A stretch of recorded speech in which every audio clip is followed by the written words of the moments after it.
what gets that good grey bean? He's a happy Jason, though. You know, like the president of Hostos style things. You've got to have. Okay, folks. Thank you, Professor Scott. Love it. Thanks. You enjoy. So we're going to transition now from Professor Scott and his painting to my good friend Amanda Dubois Mwake from Lehman College. And she's going to do a session on global leadership. Hi, everybody. Thank you so much, Jason. How's everybody doing today? You can feel free to comment in the chat throughout. And this is my co-presenter. This is Beatrice. She's about 5 months old, so she won't be saying too much. But I go. So I'm glad we are great. Wonderful. I'm so glad to hear that. So I'm going to get started. I'm going to share my screen with you guys. And definitely feel free to jump in. Feel free to make comments on the side. I'll try to keep checking the chat. I saw that I know Jason's on. I saw that Cyril is on. So Jason, Cyril, feel free to be my eyes as we look to the side. If I miss a question or a comment or anything, please feel free to bring my attention to that. But before we get started, so my name is Amanda Dubois Mwake. I'm the Director of International Programs and Community Engagement at Lehman College. So I know that most of you are Hostos students, but I actually saw that I think Thalia is on here, who's a Lehman student. So I'm very excited. And we will have some feedback and go back and forth. So I do want to hear you guys and get your feedback and really check in and see how you're doing during this kind of time of chaos. Jason, how's the day been so far? It seems like Professor Scott had an awesome presentation. He did. We've been going at it. We've had in and out people throughout the course of the day. Sure. A lot of our alumni were doing some stuff this morning. Great. Coming up after you. So it's been Wonderful. a lot of fun. It's so great to see so many people on. So thank you, everybody. All right, so let's get started. And let's see, I'm going to share my screen with you. Share. And we are going to play from the start. Okay, can everybody see that? Yep. Wonderful. Yeah. Great. So today we're going to talk a little bit about global citizenship in these uncertain times. And hold on, I'm just moving you around here so I can see my screen a little better. And let's start again. Okay, so we want to talk about staying engaged at Hostos and beyond. So we will refer to some things happening at Lehman. How many people on here, and you can do a show of hands, how many people are graduating? Let's see this. Yay, congratulations. And let me see if I can go out through here. Excellent. Well, I know that this is not exactly how you anticipated your graduation or even your spring semester to go. But guess what? Here we are. And here we are in a world of uncertainty. But that doesn't mean that everything has to stop. And it doesn't mean that what your plans were, yeah, sure, they may be altered a little bit, but they don't need to stop, especially. So what we're going to talk about today is maybe for those of you who are interested in global leadership, global citizenship, obviously you signed on for a reason. I know a bunch of you probably work with Jason doing volunteer work as well. So we're going to talk about how to keep that going during this uncertain time, and especially after you graduate, staying engaged and figuring out kind of what those next steps are is going to be really important for you. So, global citizenship in an uncertain time, my friends. Why is it not letting me? Sorry, hold on one second. There we go. So what is global citizenship? Or what is a global citizen? Theoretically, it's someone who's aware of and understands the wider world and their place in it. So sometimes I'll have these debates with certain professors that the old view of a global citizen was somebody who had citizenship in multiple countries or dual citizenship, that you had a passport that got you into 2 different places, no problem. Yes, that is global citizenship as well. But really what we're talking about is someone who has a world view. And as you graduate or as you go into your 2nd or 3rd year at Hostos, we want you to think about what happens after graduation. What are employers looking for? One of the #1 qualities or skills that employers are looking for is a sense of intercultural competence. And that comes with global citizenship. And it comes with a world view. And so we want to encourage that in all of our students across CUNY. And so a way that you can do that is to take an active role in your community and work with others to make our planet more equal, more fair, more sustainable. And I know that many of the projects that you work with in SLA and with Jason really revolve and center around that notion. So why do we do that? Well, according to Oxfam, it helps you young people and some of us older folks to build our own understanding of world events, to think about your values and what's important to you. Take learning into the real world. How many times do you see someone who has, all the degrees, but no real world experience? And then you look at someone who comes with either an associate's or a bachelor's degree, but they've held an internship, they've volunteered, they've studied abroad, they've done international service learning, whatever have you. That is when employers are really saying, okay, tell me about that experience. Oh, you studied abroad in Italy? Tell me about that. Now, for a lot of us, we tend to think that these kind of opportunities are not attainable. And we'll talk a little bit about that in a short time. So if you're sitting in this presentation and you're thinking, yeah, all that's well and good, but I don't have the money to study abroad and I don't have the money to do international service, don't worry about that piece. We'll talk about that and how you can be a global citizen. Getting involved in your local community is a big part of that. Challenging ignorance and intolerance. And developing an argument and voicing your opinions. Did you ever think about that being a global citizen?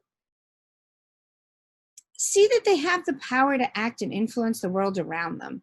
That's what we're going to talk about today, is that you actually have the power to act and influence the world around you. So I'm going to talk about, let's think about where we were at a year ago, right? Global citizenship in 2019 at CUNY, or maybe at some of our schools. Whoops, I just went to 2020, I skipped the whole thing. Study abroad, international service learning. So we had students across CUNY that study in over 52 different countries in 2019. We had an international service learning trip to Peru. We also went to Puerto Rico. Now that may not be international service, but according to CUNY, because we're leaving the mainland, it was international service. At Lehman, we have something called Peace Corps Prep, where students were preparing to enter into the Peace Corps as global citizens.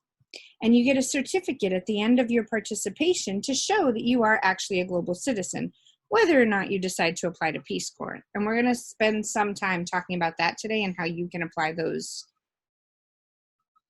kind of tenets of Peace Corps. And then we look at now, students as global citizens in 2020. Feel free to unmute yourself and maybe say a word or two about what you are, it keeps doing that to me, what you're experiencing.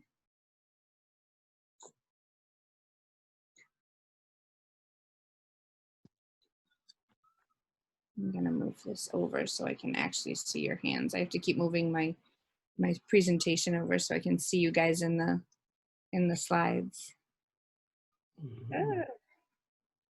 Anyone? Hello, Amanda. This is German Santos Hi, German. speaking. I graduated from Hostos Community College in 2016. Wonderful. What I've experienced from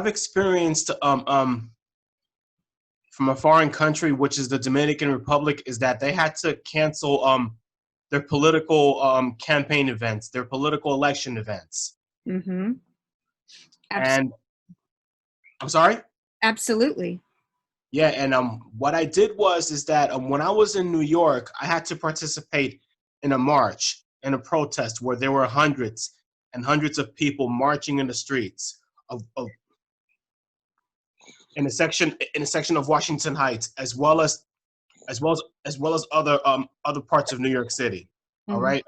It was a 2-day event where many people, and especially families who are from the Dominican Republic, who have families in the Dominican Republic, they're trying to uplift and try to bring back the election so that people can vote over there. Mm-hmm. Absolutely. Yeah. I mean, that's a huge disruption, right? By not being able to have elections. And we're seeing that here. Right? Yes. We're seeing that Yes. people are postponing elections. New York State, for those of us that are registered to vote, they're encouraging everyone to vote via absentee ballot. And I'm getting phone calls. I don't know if any of you have gotten phone calls as registered voters, but people who are working for politicians who are running are asking us, like, did you request your absentee ballot? Those are things that we didn't think we were going to have to face, just like German was saying, not things that you had to think about yet in 2019. This is a huge year, right, for the United States. And here we are potentially having to vote by absentee ballot. That right there is a huge difference. What are some other differences? Thank you, German, and I think the gentleman who just...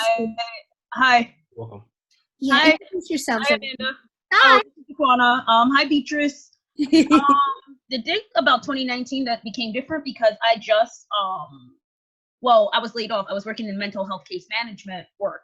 And the difference now is that you now have to, you can't just, I was running groups. I was running 5 to 10 groups a week. And now you have to condense that down to some people not having technology, not being able to globally connect. They didn't realize how many people actually are not connected to technology. Yeah.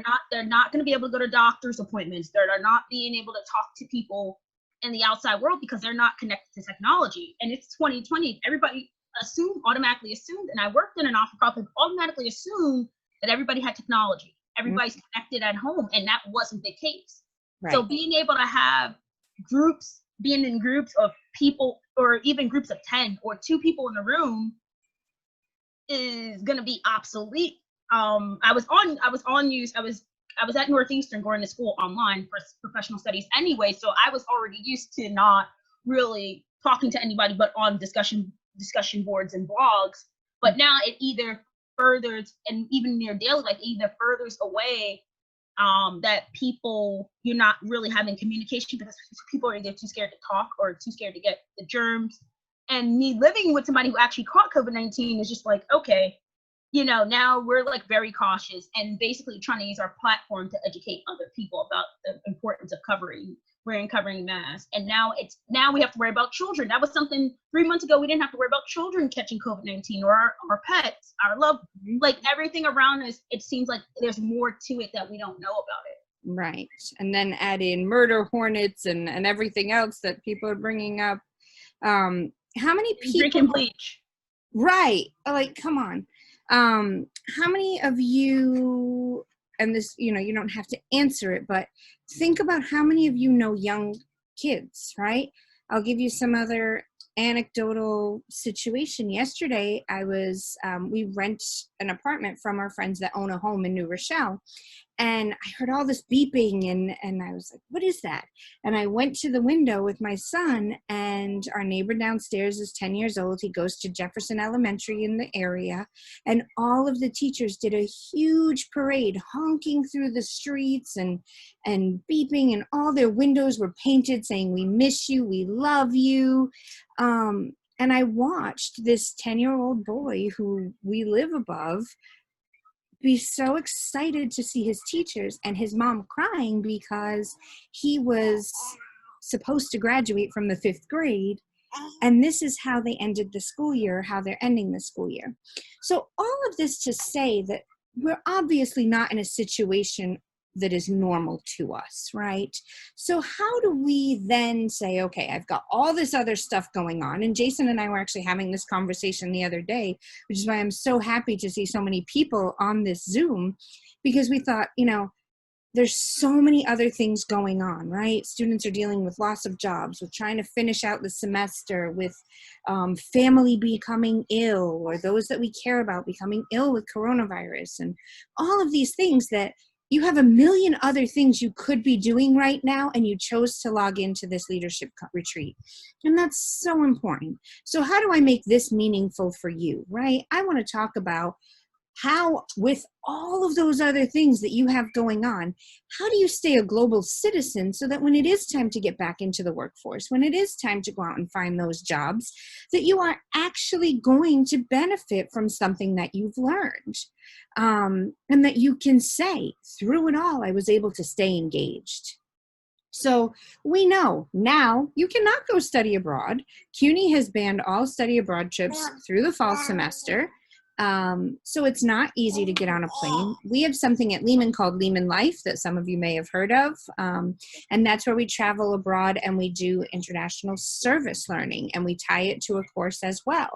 So we were planning to go to Kenya in a couple of weeks, and that's not going to happen now either. The students who were set to go to Puerto Rico over spring break did not get to go. And they won't be able to go in the fall. Now, we tentatively postponed it to January, but who knows where the situation will be in January in Kenya. We just don't know. You know, I hear from the kids in Kenya every day, every other day, because I have a lot of them on my WhatsApp that we've worked with over the years. And they're telling me that in the slums where we normally work, children are starving, that they themselves are starving, their families are starving because there are no schools open to feed them, and that would be the only place that they got a meal.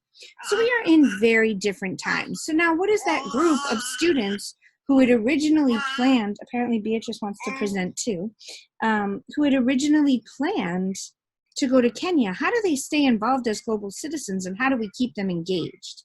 How do we keep you, who might not be on the Kenya trip, but still want to be able to do something and give back to the community? How do you engage and say that you're a global citizen still? So I'm basically here to talk to you about the fact that what you do at home is going to matter during this quarantine, and how do you prepare for what's to come after quarantine, instead of just waiting for it to end and then say, okay, then I can do something abroad. Now, in the news now, I took some of these from Inside Higher Ed articles just yesterday. More and more colleges are announcing plans for a virtual fall. How college life in the fall will look like as a patchwork, right? People in certain communities may be able to go to school, but New York City, we know, is not that at that place yet. And we don't know if we'll be there. Colleges are exploring the best ways to get students back on campuses in the fall, right? CUNY is talking about how do we make resources accessible to students without having 10 people together at once, not socially distanced or socially distancing. So those are some of the things that we're seeing in 2020. You see a picture of the people from Peace Corps wearing masks. All Peace Corps students or participants were evacuated. This was actually on the day that they came back from whatever country they were serving in. As they were evacuating countries, they were evacuating with their masks on. So all of those people who had left school had gone to Peace Corps, who've now had their Peace Corps experience cut short. What do they do now while they're home? And I can give some anecdotes of what some of those former Lehman students are doing since they've returned home from Peace Corps.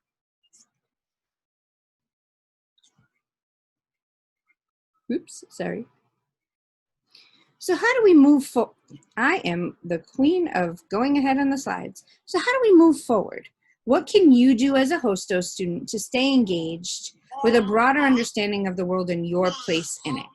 So I thought what we'd do today is take a look at the Peace Corps prep model at Lehman College and what you can do now to prepare as global citizens.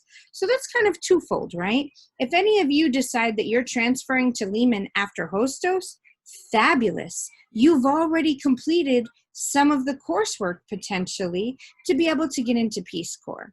Now, even if you're not Lehman College Peace Corps prepped, you could still do all of these things. If you decided that you wanted to go into Peace Corps one day, you will already have a leg up after today's workshop of understanding what it takes to even go into Peace Corps. But first, let me talk a little bit about what Peace Corps is, because I'm talking about it as though everyone knows what Peace Corps is, and some might not.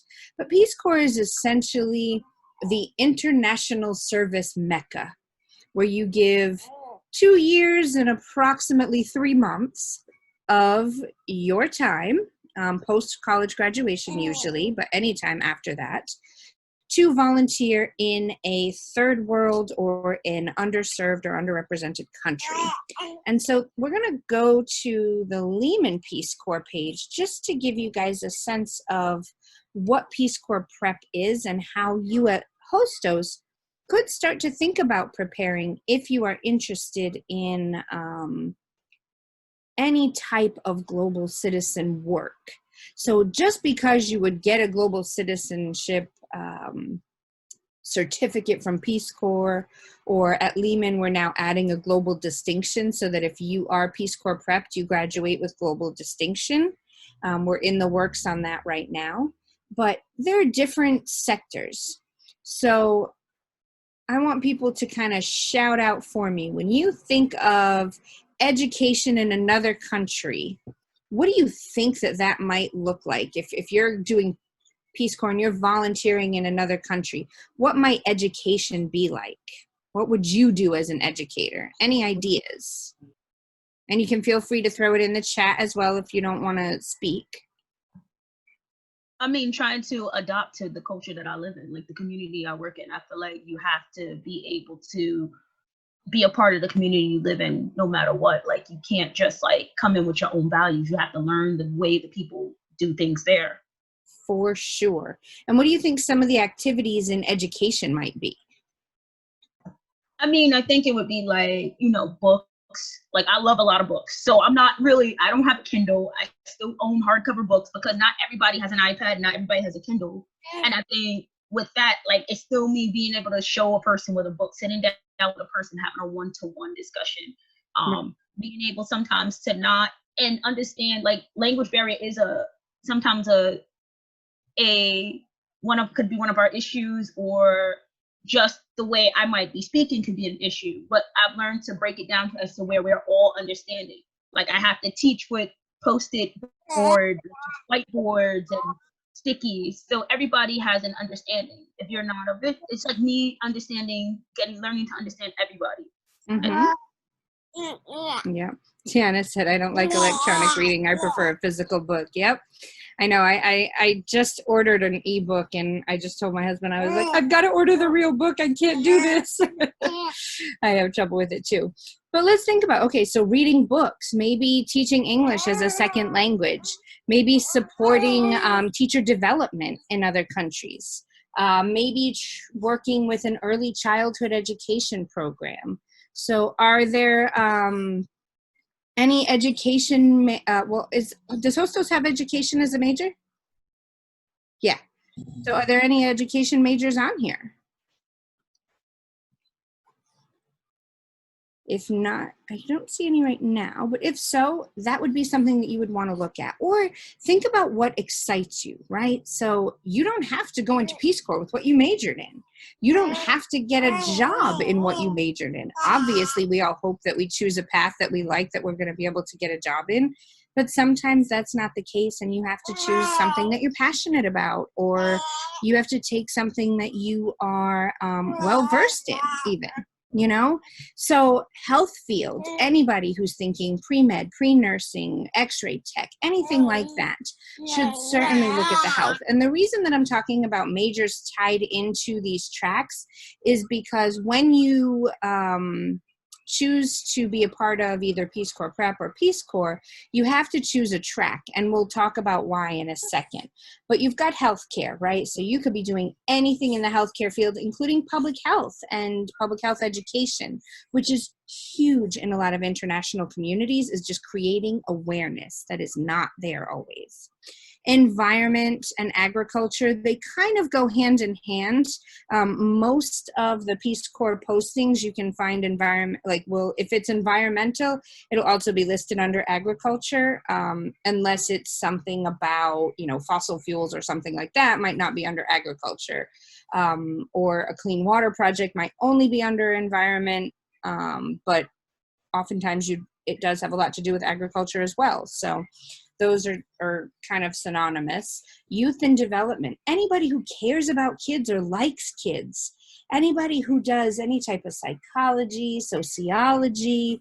Youth and development is huge, as well as community economic impact. But if you're someone who's into finance and economics and things like that, then you might want to look into community economic development. And these are all areas, and I'm going to give you all the resources to be able to take a look at this and see you know, really what interests you and how you could prepare. So I'm basically giving you all of the different areas based on the Peace Corps, but it's really just to give us a frame of reference to kind of hone in where your interest lies and how you could give back now, that someday down the line, if you decided to continue this global citizenship work, which I'm sure Jason and I both hope you do, you have kind of a jumping ground to say, well, I already knew what I needed to do to prepare for this, and I'm already prepared.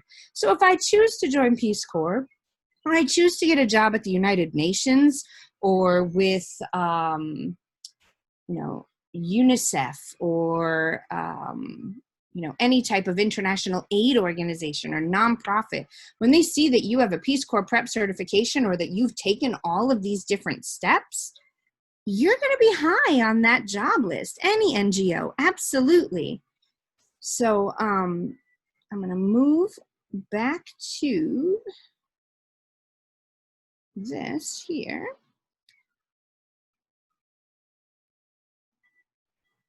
And this is kind of where I'm going with this. You would choose, after you would go through a Peace Corps Prep program at Lehman, these are the things that you would have accomplished during your time.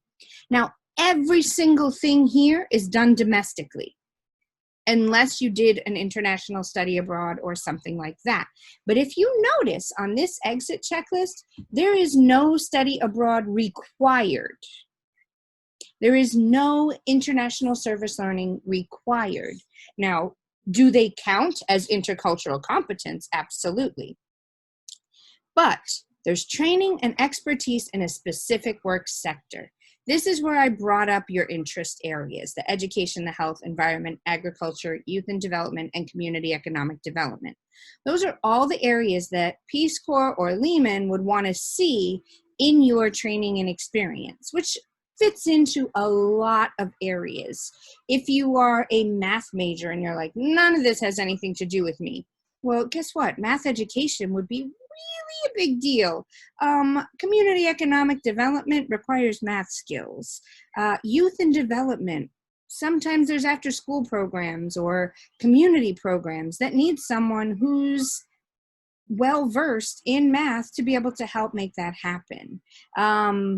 Someone whose understanding of economics also has a huge impact on healthcare and environment and agriculture and education. So don't think that you have to pigeonhole yourself. But the reason that we kind of encourage you to think along one track is so that you could say, I've got coursework in these areas, and then we want you to do at least 50 hours of experience in a specific sector. So that just means an internship, a volunteer experience, let's see, a club or organization, where you took an active role doing something for 50 hours over the course of whenever, which is why it's so important that we're giving this to you now, because I get so many students who transfer in from Hostos and BMCC and BCC that say, if we would have known about this when we were in community college, we could have done some of this work already. We want you to take a language. We want you to have some foreign language skills. Now, if you are a foreign language fluent speaker and you have a native language that you speak already, then you're great. You may want to apply for a country that speaks that language, and then they would waive that requirement. However, it still counts for your Peace Corps prep. Even if you decided you wanted to go to, like some countries in West Africa require that you speak French. So if you only speak Spanish, you might not want to apply for that country. Or you might want to take 2 semesters of French to brush up on your French, and then you would still go through a language immersion before that happened. Then we get to the big part, the intercultural competence. So we either want you to take some extra courses along the way, which oftentimes are your general education requirements, right? We have so many students whose intercultural competence came through courses like Africana Studies, or Latino Studies, or let me think, social work with underserved communities, intercultural communication classes. So we can pretty much fit anything into that area if it somewhat applies. What else applies? Study abroad, international service learning, local service learning with different ethnic, racial, LGBTQ, any community other than what you were born into counts as intercultural competence. Don't think of it as just a culture of what country someone is from. But if you've got acceptance and understanding as part of any type of course or experience, we're going to want to count that. So there are things that you can do, and we're going to talk about those in a few minutes. Really, that's what the rest of this presentation is going to focus on, and it's going to be an interactive one with you of how can you build that intercultural competence right now while at home. And then professional and leadership development. We want you to have a solid resume. We want you to have an interview workshop. So I know you guys have a career services office, right? Hopefully you take advantage of that and that you get your resume feedback. Do a mock interview. Those are huge. You never know how important an interview is until you have your first one. And that first one at this point nowadays with the job market could be the one that you need because you might not get a lot of interview opportunities. So always take the opportunity to do a professional or a mock interview for professional interview prep. Demonstrated leadership experience. Well, every single one of you on this call is part of SLA or somehow affiliated. So that sounds like something that you need to put down as your demonstrated leadership experience.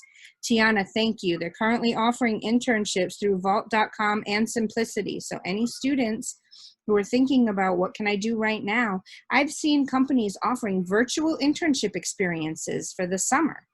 So take a look at that. See what you can get into right now to see how you can develop those skills. So here's some ideas on how you could build intercultural competence. And this is where we can start to throw ideas up in the chat of how you might be able to hit some of those areas. But intercultural or health, right? In the health field, if you are not an experienced health professional, they're not encouraging volunteers in the hospitals right now. However, POTS, which I know many of you are familiar with, is doing a whole stay-at-home, make masks for the homeless, and mail them or drop them off to POTS Bronx. You can check our website, and I'll give you that address after. It'll be in the presentation. But we've actually got it listed as a virtual volunteer opportunity. And POTS has a whole page about what they're asking people to do. That is one small way that when people are saying to you in an interview, well, how did you do healthcare as a student, or how did you do health promotion and education as a student during quarantine? And you can say, well, I did the best that I could and the best that I knew how by making masks for local healthcare workers, or local masks for the homeless community, or those that, I mean, and POTS is not just for people who are homeless, it's for people who are hungry and people who do not have resources. And so they might not have the extra resources to obtain masks. And you could make a huge difference just in that way. Are you somebody who likes to bake or cook while you're home? Bake or cook for healthcare workers. And don't forget the people at nursing homes. Right now, people are forgetting about the staff and workers at nursing homes, and they're losing people by the day. Making cards for essential workers such as grocery store clerks and gas station attendants. You know, we just did a whole campaign the other day on Instagram and Facebook. We made a whole flipgram of students who had sent in thanking the Lehman College essential workers, because no one had done that yet, right? So we decided we would throw that up there. Now, the student that created the flipgram can also say not only did he do something to give back, but he also learned how to create this thing through technology that showed our healthcare workers how much we appreciated them. That's huge. Those are ways that you can talk about how you've sharpened your skills during quarantine. Sign up for a virtual volunteer opportunity with NYC Service. That's supposed to say NYC Service, not NY Service. My apologies. But NYC Service, our Representative James Garcia, he has been going above and beyond trying to link people with summer service opportunities. And that leads into the next one, which is a New York Cares volunteer. One of the biggest hindrances to volunteering with New York Cares is that you often had to go physically to the training downtown before you could even volunteer for anything. And that was a deterrent for a lot of students who were very busy. Now, they have more virtual volunteer training opportunities. So now's the time to get that training so that even when more in-person opportunities come available, you can say, I've already got the training. I did it online while I was sitting home during quarantine, and now I can actually sign up to volunteer for something else. And guess what? Once you start doing that, that's a bunch of hours already that you've got under your belt in terms of your requirement for some sort of 50 hours of experience, right?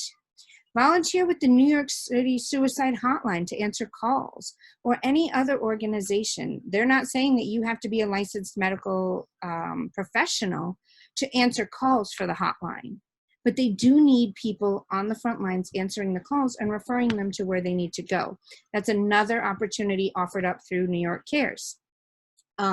One thing that we're doing at Lehman is we've joined in on a virtual volunteer project through the Smithsonian. So for those of you who said that you like to read, there's an actual opportunity where you can take oral histories of former female leaders. It started in March for Women's History Month, and you can transcribe those, and they will go in the archives at the Smithsonian. How amazing is that, to say that that's something you did, especially if you're a writer or an English major or something like that, even an education major or a history major. These are huge opportunities that we probably wouldn't have the chance to do if we weren't home right now. Read a book on Zoom to a local child care. If anybody's interested in doing that, Lehman Child Care Center still has their child care center open, and there are kids there. And they've been scheduling random Zoom workshops throughout the week for the kids. So before you'd maybe have to go through a background check or get special permission, now you can do it on Zoom. You don't need special permission to enter the classroom with a bunch of kids now. You can read to the kids through Zoom and kind of vet your book with them ahead of time. If that's something you're interested in doing, let me know. My husband's one of the teachers there. I can certainly link you up to read a story to the kids on Zoom. Check in with your campus volunteer opportunities office. I'm sure Jason's got a million things up his sleeve that you guys can be doing. And he is probably one of the best resources throughout CUNY. Cyril is on this call. I know that he's got opportunities, right? And then, are you still working? Consider making a donation to feed your peers who aren't. a lot of people right now are experiencing food insecurity. There are food banks, there are local food banks, there are campus food banks that are accepting donations. There's a CUNY Cares campaign, even if it's $5 that you have that someone else doesn't. I will definitely share my information at the end, Tiana. Thank you. Rakia, oh great, a passing of the torch ceremony, another way to stay involved. One thing that I didn't put on here that I wanted to share before I get some of your ideas is also think about ways that you can be an advocate, right? We were talking about how the elections have really changed things. If you go to globalcitizen.org, you can communicate online to elected officials and really make a difference in what's happening. I looked this morning and there's a global citizenship pledge for COVID-19. There are various Congress offices. So, oh good, see, Jaquana did advocacy work this last job. Advocacy is so important, and it's such a huge form of indirect service that is often overlooked when people think about volunteering.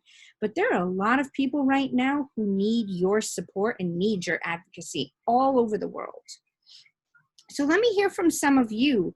What are some ideas as I've been talking? Have you thought of ways that maybe you could do something? And I'll give you one small thing. Yesterday I was on a walk, which made me think about the people at nursing homes. I was on a walk with my kids, and some kids in the driveway had written, you know, give back, make a card for your senior, or care for the elderly, make a card for the elderly in nursing homes, make a cake for the nursing home staff, all in sidewalk chalk with a rainbow. And I was like, damn, that's such a good idea. Things I hadn't even thought about. And I love old people. So that was like one of the things I was like, we're going to do that. So I told my son we'd make one. And of course, he wants to make a Peppa Pig cake for the people at the nursing home, which hopefully they'll appreciate just as much as he does.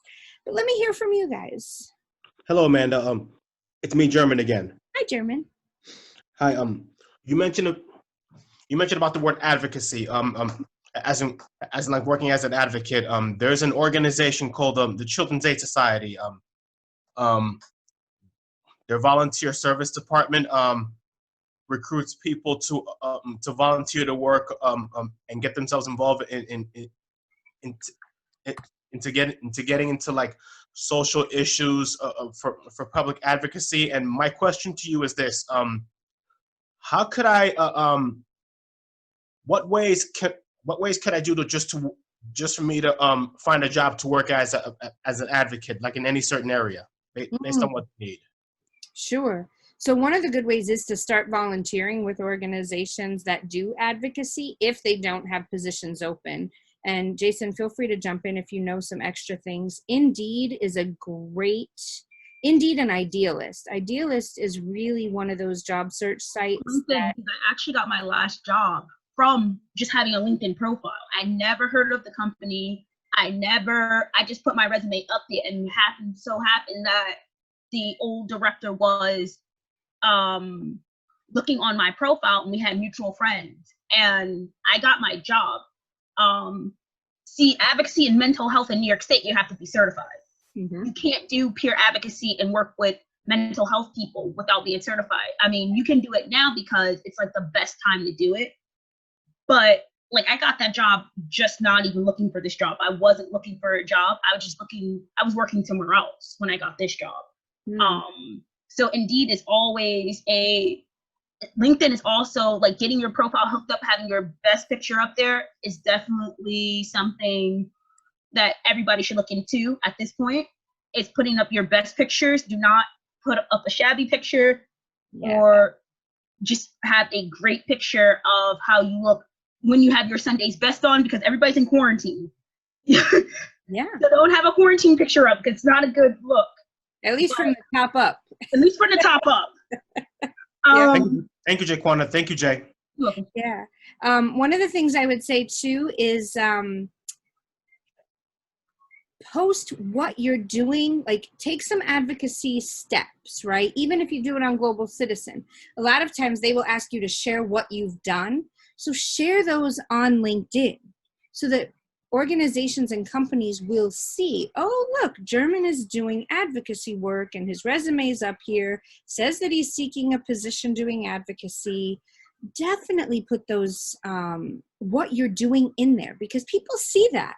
I've gotten hit up on Idealist. I put my resume up on Idealist and on Indeed years ago, and every once in a while I'll update it just to have it there. I'm not job searching, but my LinkedIn profile, everything is, I try to update it as much as possible because it is like a working resume for you, plus you can have your resume up there. So those are definitely great opportunities, but I would say, German, one of the best ways I have found to get your foot in the door is offering to find out how you can volunteer. If you have the extra time, if you're able to do it, people know people. And the more you get to know people, you know, they say, oh, it's not who you know. It is who you know. And your work does matter. You know, I'm a firm believer, and it hasn't always worked out for me, I will admit that, but I am a firm believer in your work speaks for itself. Doesn't always work like that, but I believe that. So Amanda, whether if it's working as an advocate by getting paid or just volunteer work, correct? Yeah, absolutely. Either way, I mean, I work my butt off no matter what I do. And one of the key things is by displaying that I am willing to do exactly what you are doing. So even though I'm a director, you will never find me not working. And Cyril can attest to this. Even in Honduras in 100-degree heat, I was not standing over one volunteer. I was there digging and building with them. And that is the key. You've got to show that, right? You've got to show that I don't want to just be an advocate. I am an advocate already. You need to hire me because I can show you what I'm doing firsthand. So even if there aren't jobs available, get your foot in the door by volunteering. Yeah, I'm sure Cyril's got ideas about CUNY advocacy opportunities. No, I think what I wanted to add, Amanda, and thank you so much. It's so resourceful, your presentation. Is about making advocacy a mindset and not just a tool to look for job. Yes. You know, we could give you all the resources we have, but if at the end of the day you're just seeking for that job, the opportunities will not come because they feel it. They feel it when you're not doing it for doing it. They feel it when you're doing it just for that opportunity. You know, so make advocacy a mindset. You know, make global citizenship a mindset. Make everything, you know, be that change that you want to see. You know, yes. So that's just what I wanted to add. Absolutely. So these are some resources that I have for you, and thank you, Cyril. These are just a few, and please, Cyril, throw up some resources. Jason, anybody, feel free to throw up resources. But these are just a few of the resources that I have for you right now. And if there's specific things like German brought up Children's Aid Society, we can certainly add that to the resource list for sure.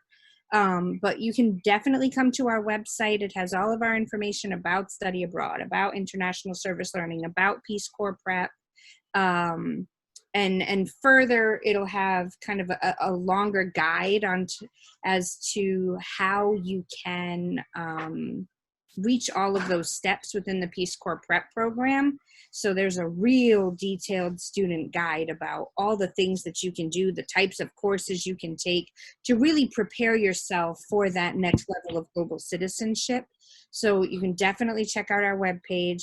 Globalcitizen.org is something I referred to earlier, and that is where you can really, especially German and those of you who are interested in taking an advocacy role, you really can start to get your foot wet and have an understanding of what it means to be an advocate.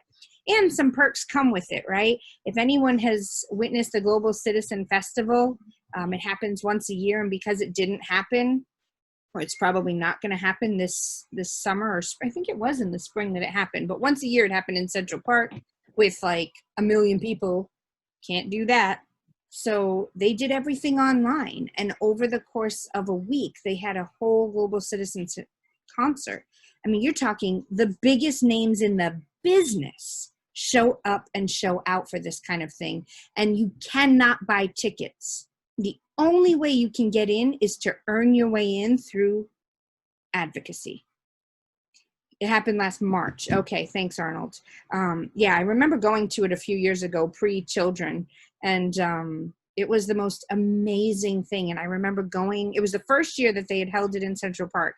And I remember going thinking, oh, wow, this is so cool. How did you get tickets? And my friend said, oh, well, I work for Bank of America. So, you know, hosting, please transfer hosting duties back to campus screen. The person with camp, can you just clarify what you mean by hosting? Oh, got you. I got you. I know what you're saying. And so what was I just going to say? So it was pretty amazing to see that you couldn't just buy tickets. You had to actually do the work. Jumpstart is another great organization if you're interested in reading to people. PeaceCorps.gov, if you're interested in learning more about the actual Peace Corps, that would be wonderful. Sorry, my husband's taking my baby who fell asleep on me. And then your campus engagement offices, leadership, student life, career services, etc. And then I'm just going to share one more slide, which is all of my contact info. So feel free to take a screenshot. My personal Instagram is Karimi AJD. It's a Kenyan word for farmer. And then Amanda Jean Dubois. Or you can follow us at ipce.office, which I hope that you all will. And then you can find me on Twitter, Facebook, and LinkedIn at Amanda Dubois Mwake. And I will stop screen sharing. Excellent. And I'll just open it up for any questions or anything like that.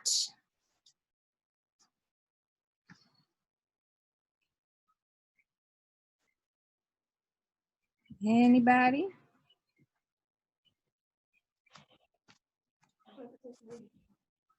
Just thank you for your information on global leadership and advocacy. It's definitely needed. I definitely use, like, a lot of stuff you said. I'm like, okay, yeah, I actually have these skills. I've done this. I've done housing. I've helped economic development. I've done record keeping. All this stuff. I'm like, hey, I've done this. Mm-hmm. Now, what do I do with it? I did it for 3.5 years. So what do I do with it now? Because I'm currently out of work. So I'm like, okay, what do I do now? Because I'm between jobs and trying to refresh my resume. I even did AmeriCorps for when I first started college. So I'm trying, what do I do now? Like, that's how I'm looking at all of this. Mm-hmm. What do I do now? Right. Right. And you've really got to, this is a great time for you to start to think about really where your interest lies, right? Where your excitement lies. Where does your passion lie? Try out these little opportunities that are going to have a minimal cost to your time and to your efforts right now. That way, if you try a few different things and you start to say, wow, this really works for me. I really like this. That might be something you want to try. And if you guys have any questions or you need any resources, don't hesitate to follow up with me, to chat with me. You know, I'll put my information here in the chat as well in case you missed it. I'll just put my email and then I'll put the Lehman IPCE so you can follow us. And that's it. Jason, anything else you need me to do? No, I want to say thank you, Amanda, for being here today. I know it's hard on a Saturday when you have family and stuff. Maji and the kids are out in the yard. Oh, that's where I want to go. That's where I'm going next. I'm bringing the kids outside. But I want to thank you for being here and being sharing messages. And we'll be in touch. Obviously, we're in several councils together. So yeah, definitely. And you know, you guys have a huge resource in Jason. I highly admire him and all the work and his commitment to you. And so please use that resource because he is a gem. So you are very, very lucky to have him at Hostos. It's been a pleasure talking to you and being able to present to you. Jason has this presentation now. I'm sure he'll share it after the fact. And just continue to keep doing your best and keep doing good stuff in the world. Thanks, everybody. Thank you, Amanda. My pleasure. So I think, are we ready with Mr. Mbake? You there, sir? Yes, boss, I'm here.